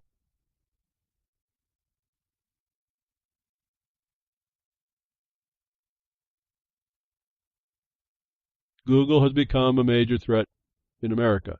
It's not the only one, folks. And then I think about that, and it not only is all these threats, we don't recognize it. We can't even call in America, we can't even call the government, the type of government we have, correct by this title. How ignorant we are from the title. There's a function that I look at. I don't care what you call it. We got a function. It doesn't seem like many people understand that. But it's not. Google is the main monopoly. That's why, because monopolies are monarchs. They control. So again, I guess I can put it in this context. No matter what you believe about anarchy or its definition, you use Google, you're not an anarchist. You agree with a monarchy. You agree with monopoly. And that's a double-edged sword, because the more we have to move around in different places, the more divided it is. In other words, I get tired of having to keep up with the next new website to make sure we're placed in the website so that we have some exposure for the broadcast. I can't keep up anymore. I'm trying to figure out a way to make it all easy, but it's just too much work. And so I'm just not going to be the guy that keeps up. I'm going to trip on the trail one day. Everyone else is going to run ahead of me, and I'm just going to die right there. It's over. So that's a double-edged sword when you start to have to diversify where you can be found. Talked about the other one about how do you find people. So monopolies are the reason why they're monopolies. They're monarchies, as this article points out, and they're very dangerous when they are in conditions and places that they actually control most of your life, or how you go through your life, or what others are going to be utilizing when you have to go to them. And if you're not seeing this threat, I don't know what to say. If you're not moving against it, I don't know what to say. If you're not helping to start systems that are going to be independent of this, or promoting those and helping those that are doing it, I don't know what to say. There's inevitabilities. There's a digital life coming. I guess the point is how much of that is going to be made up for you, and how much is not going to be able to be made up for you. And the only way the second happens is if you roll up your sleeves and engage it so that it won't. Major threats in America. I mean, we can go on and on about those. I want to revisit something here before we move on from it. Major threats. I told you that natural resources, what Mother Nature makes and what man can produce from what Mother Nature provides, is how we make it. It is a wealth. It's a value added, natural value added that can't be taxed. In particular, the United States of America, where the monarch, the king, the ruler, cannot have the property, actually, except for some small, narrow places. And the governments that were set up were supposed to protect that condition. Not that we're actually seeing that today, but it's because of these are beyond threats, actually. It's because of these certain types of policies that come down. And I want to revisit this natural resources, another style of threat, another attack by the digital system, the fiat system, the fiction system, onto natural systems. If you don't defend that line, you've lost. You'll be virtualized, and you will be treated as a U.S. consumer, and you'll be dealt with, and you'll be handed exploitation after exploitation. I've been, again, it's land of the law of the land, the property law, the grants of property for mining. It's the minerals, it's the timber for the trees. Farmers got the ranching, or the farmers got the growing of the food. The ranchers are doing the other food, other types of animals, husbandry. And wherever man goes, you can see when done correctly, and interestingly, the nature of a producer is to make his environment better, given he's not miseducated, which what the new education system does. Well, just go use GMOs instead of just laying your land fallow and letting the ground rebuild back up to it so the plants themselves are healthy and protect themselves. No, you can't do that. You've got to intensively chemicalize everything. That's the new normal. Let's normalize the deviance, right? Well, no, the old guy said, no, we got to work with Mother Nature here for her to produce for me. And I will take what she offers, and I'll do my best to make my environment better because of that. That you find out that man's development actually increases wildlife, increases things. It's in such a way that you can actually write laws that says you will, as an agency of the government, improve production. That should tell you something about Mother Nature and what man can do in proper development. I was going to say, the easy word to use is stewardship. No, that's a lie. That's not actually what you're doing in the context of what the agenda comes down. It's a whole different thing that we have as men and women doing and using the land and finding the production that we need, that we can do in multiples greater than ourselves so we can provide for the rest. That you see in this other thing where the international banking system doesn't want you to have that. They will actually attempt to destroy a nation, a government, and that nation will capitulate. And so I'm suggesting that's an example for how that works, and we should come up with alternatives.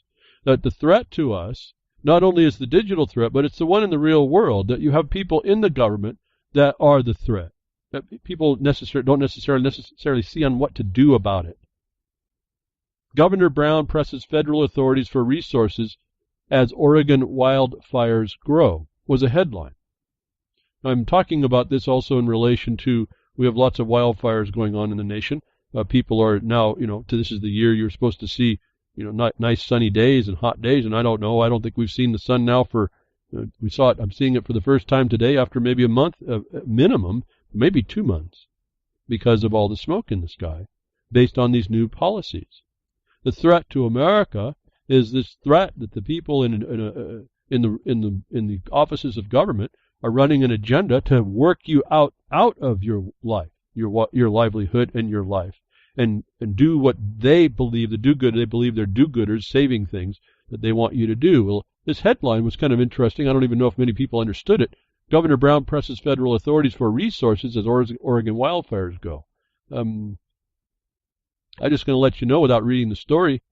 Governor Brown sits on a consensus-based group that accepts a forest management policy that allows for these fires. that presses for their use, even in wildfire season. And when you do some research on that policy, you find out, as I said last week, you have insane arsonists. The policy which the government and the state government and the federal government agree is sound wildfire policy is the use of wildfire to burn the forest and to make education systems that will get you to agree to those unintended consequences caused by the use of that highest risk method. They say this all in the documentation. It is a bit disingenuous in the title that Governor Brown presses federal authorities for resources when they're going to tell her no. And why? Because she's agreed to it. Her and her cronies have agreed to this.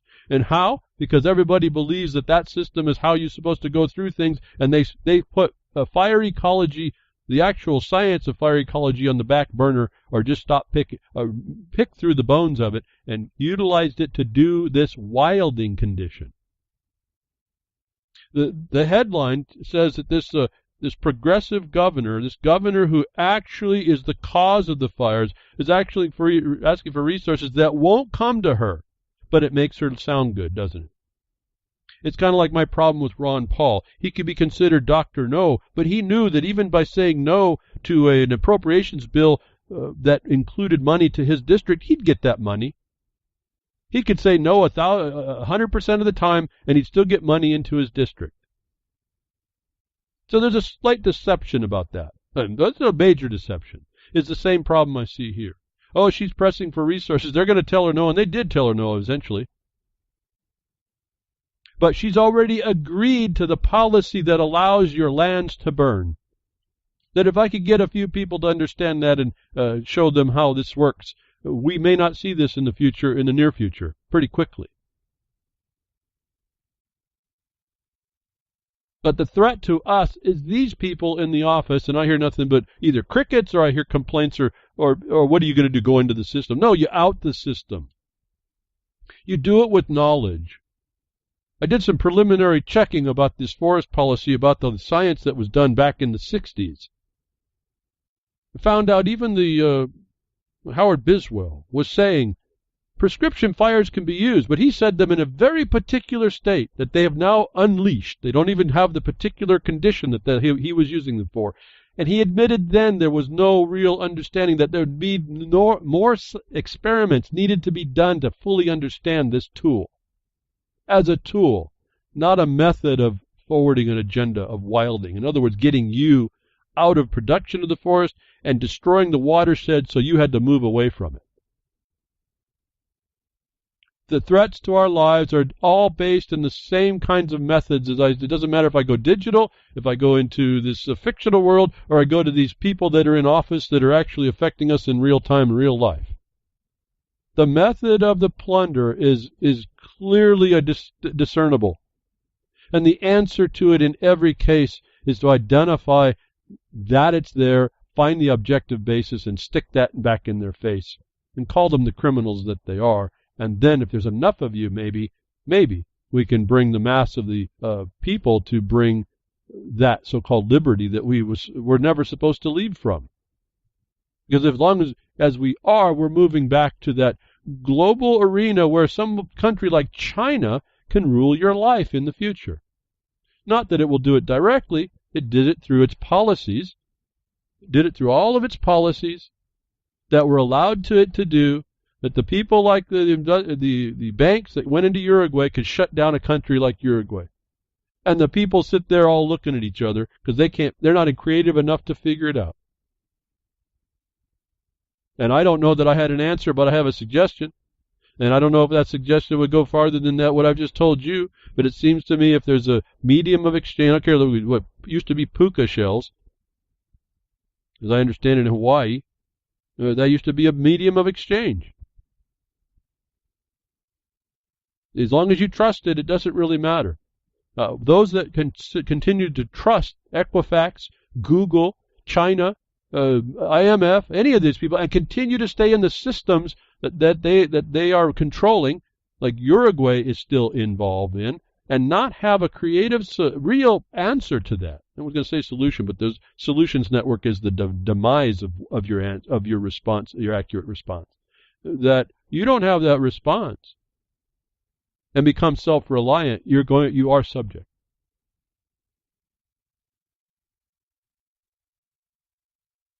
Brown presses federal authorities for resources.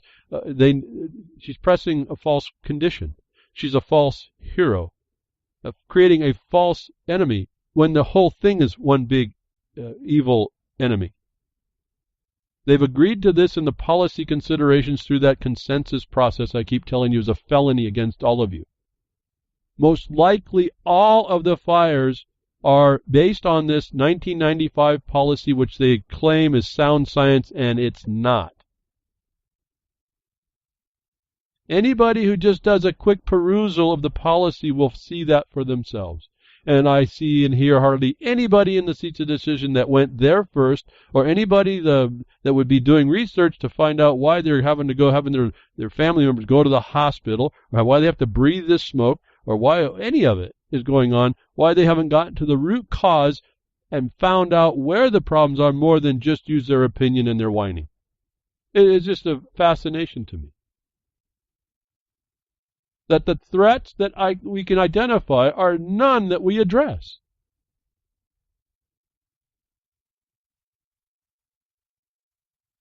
Well, why don't we address it? And why do we make excuses that it can't be addressed when we sit there and twiddle our thumbs and sit in our prejudicial excuse? It's a self-fulfilling prophecy at some point.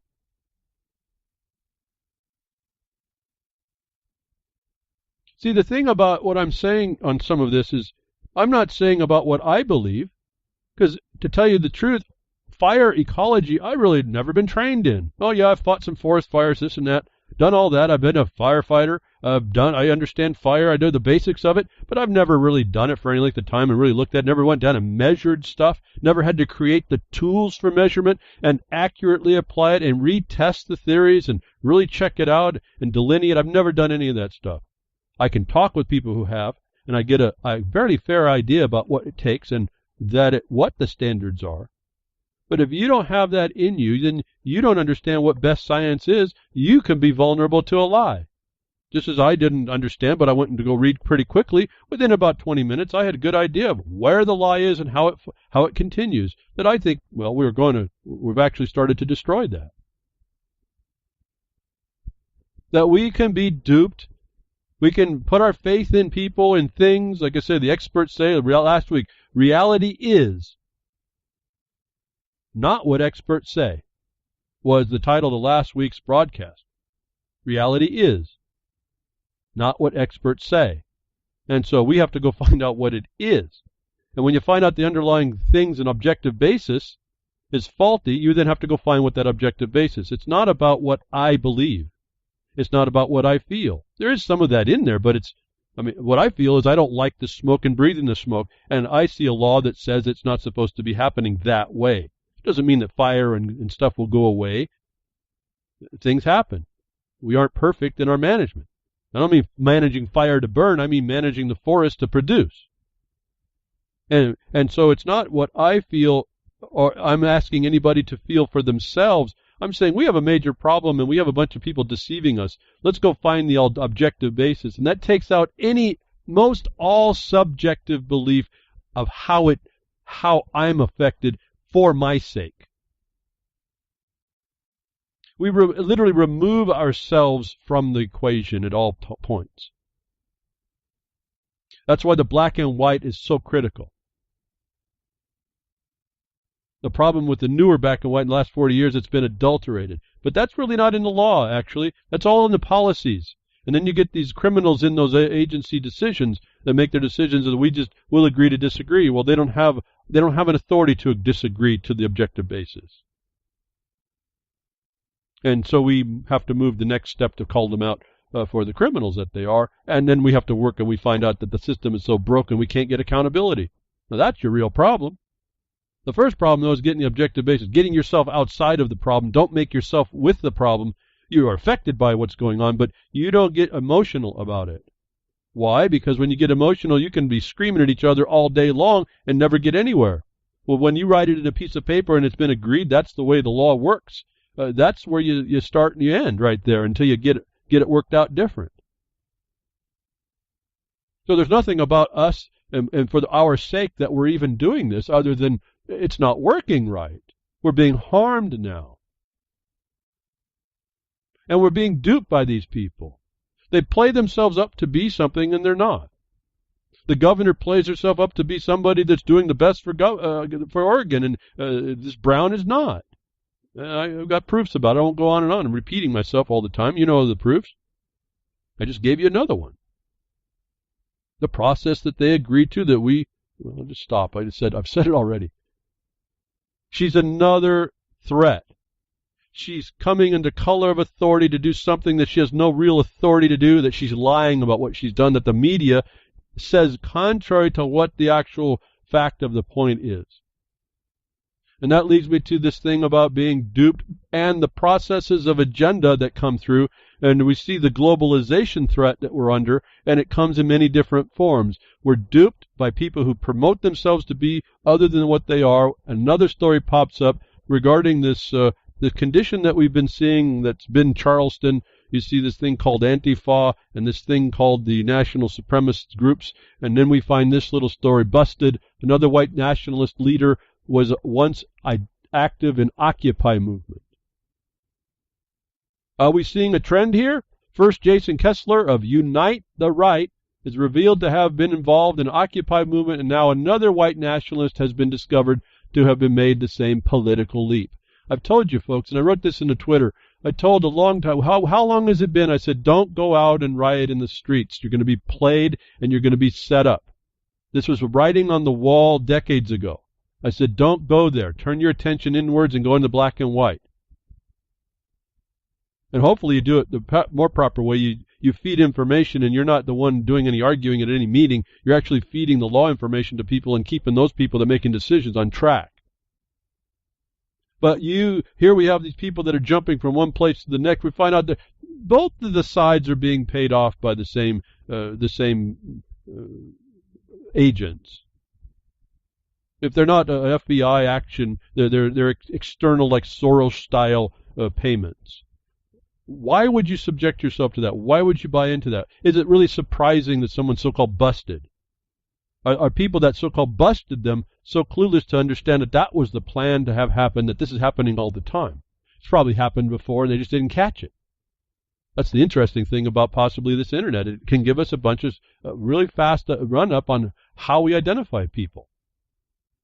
But the threat to us is that we engage this nonsense. Remember, I said, don't go toward unity. What did they say? This is Unite the Right. I could change the E on unite to Y. That's unity, folks. Don't move to anybody promoting unity. Work non-dependently on your thing you need to make right, and hopefully you look around and find people working in the same direction so that you can't be taken out as a group, even when you're working behind the scenes. Do not go to unity. How many podcasts have I explained that the unity is the UN agenda, the NGO agenda that sets up your demise? Is the same thing that this governor's consensus is. Unity's consensus that destroys this whole thing, that allows the media to make her look like a hero, and she's a villain in all of this. And the forests still burn, and the animals still die. It was astonishing. I was listening to a radio report. Someone said that they did a study. They said that it was 22 animals per acre die in these fires. And then they were talking about a fire that was 500,000 acres. They talk about a current fire going on. It's burning again. The first fire that burnt is burning again. With those numbers applied, there's 3 million animals die. Four-legged animals are dead. Doesn't count the birds or anything else. It counts the four-legged animals. 3 million animals are dead due to these types of unity-supporting people. That we see here, these people are jumping back and forth, so-called political. It's not, folks. It's an agenda. These are the tools. It's not politics at all. This is like an American spring. This is the American battlefield spring. This is the government itself fortifying people that support the division in this country. They come in all different places and shapes and sizes and excuses. And that's part of the confusion. But for someone like myself, I said, they're transparent to you. They're not transparent to me. If you can't see them yet, why don't you listen to me and I'll point them out and you find something that's important for you, and then I'll direct you on how you continue to identify them and where they're going to go and how we head them off. If you had not got involved with this white nationalist nonsense and this Charlotte thing, with the action that the media is on, you wouldn't have been persuaded into the fact, and you'd say, oh, that, I already told you that it was, but you'd see for yourself.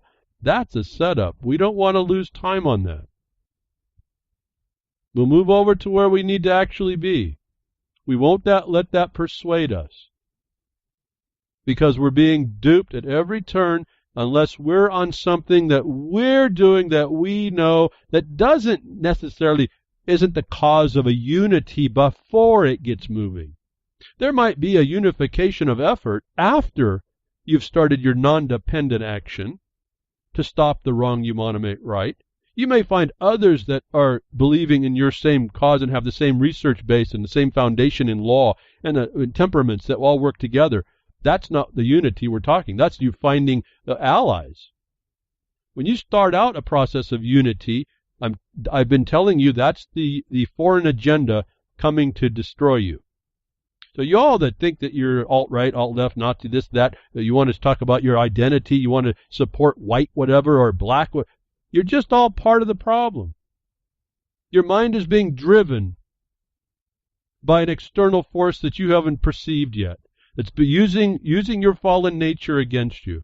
And I tend to believe, as I see it all the time, when you stop that and you start focusing on a cause, a singular cause, and you start putting time into that, all that other stuff becomes non-important. And you, just by nature of your focus, laser beam, intending and persisting to accomplish the goal you've set, will eliminate a lot of this in our lives.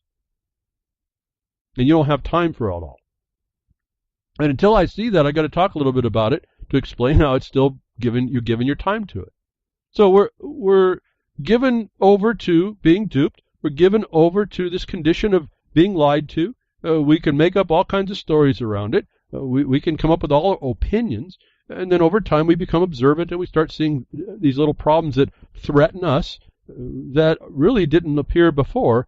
And we are told, again, the color of authority. We're told of things and promoted things that aren't so. People present themselves as not being who they aren't.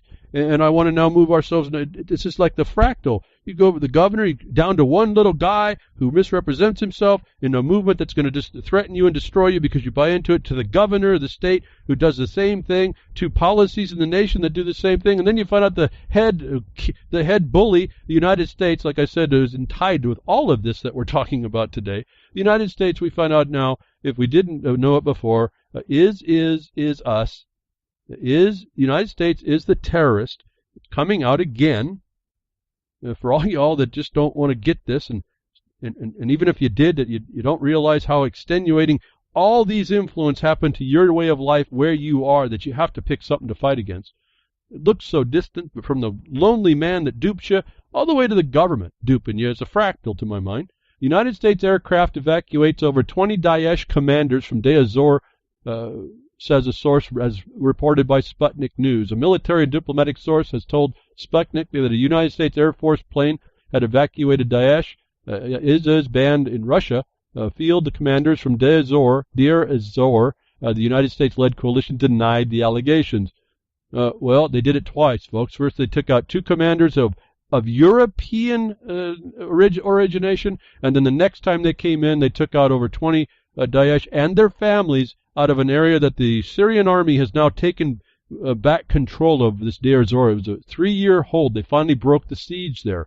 Assad's really doing a job with his army are doing really a job with Assad there, and the Russians helping. That we find out the United States again is supporting us, the terrorists. And no, we're being duped again. More evidence of that dupingness. U.S., we have very little to do with Syria other than killing ISIS. What Trump said a day later or two. That's a complete lie if you're picking up ISIS and hauling them back to the northern reaches over the Euphrates. Can't happen, folks. Can't be consistent. What is it in us that continues to agree with this whole condition going on in Syria? And I see the importance, notwithstanding the fact that we're destroying the same democracy that they have. You want to call it their democracy. They are supposed to be a sovereign nation. You're seeing like Uruguay wasn't. Syria's not, because we have this big bully in the world called the United States that will lie at every turn and misrepresent itself. No different than the governor did or this little guy on the street. It's a big fractal to me. Okay, where you go with this thing, the deception is the same. While we're evacuating the commanders, Trump is saying we have little to do but kill them people. Something's not the truth. One of those stories not the truth, folks. And then same thing coming in, wondering about how this all has been going on underneath our noses. A journalist comes out and says 350 diplomatic flights carry weapons for terrorists. Azerbaijan's Silkway Airlines transport weapons with diplomatic clearance for Syria, Iraq, Afghanistan, Pakistan, and Congo. And so what happens? This journalist gets attacked, held, and then interrogated over this report. That they're using diplomatic flights to ferry people and weapons between all these places. How much more what story doesn't fit here, folks? Which one do we use as the truth now?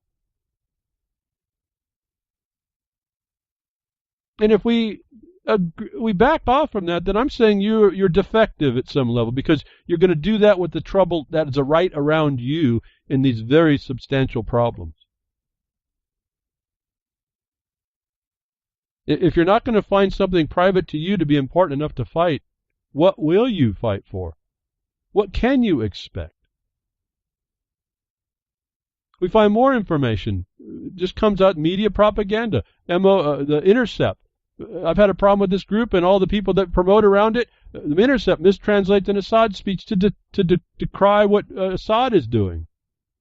And if you read even when you read how they describe it, they couldn't have come to the conclusion that Assad was anything good. Why would the Intercept be finding on the side of the United States that denies supporting terrorists that it's ferrying out the commanders, but ferrying in weapons that they deny?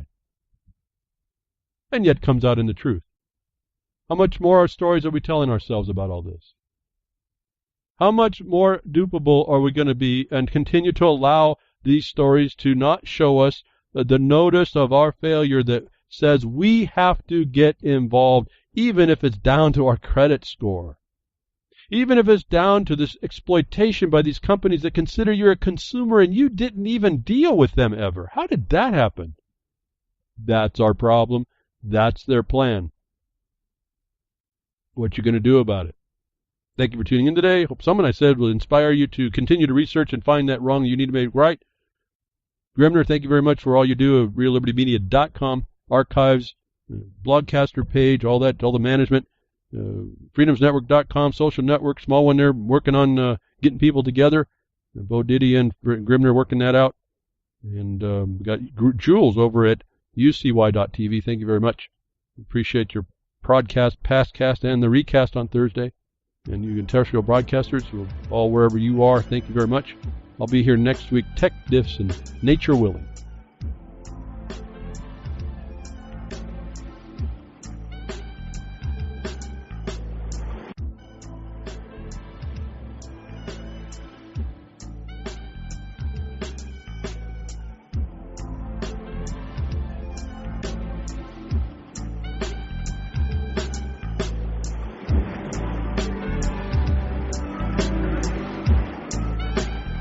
Well, that's another lesson.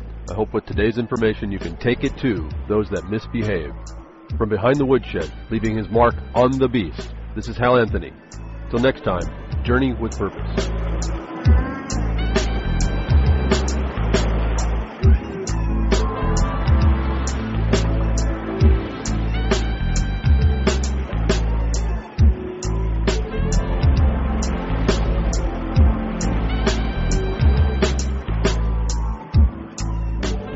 That's what opening up a can of whoop-ass feels like. Son, you just opened a whole case of whoop-ass.